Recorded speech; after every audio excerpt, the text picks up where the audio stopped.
Okay.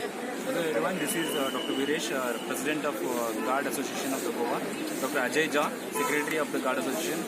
This our rally today we are conducting in protest against the attack on doctors in Kolkata NRHMC Medical College on the 10th of this month.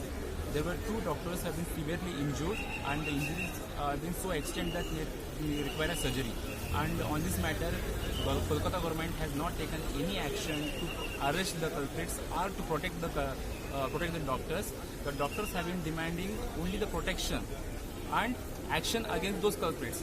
That thing also not been done so far. So instead of that, solving the matter, the West Bengal CM has escalated the matter by by issuing an order to vacate the doctors from the hostel. So this is very unfair. So we, as a Goa Association of Resident Doctors, juniors and senior residents, are standing in solidarity with the Kolkata doctors.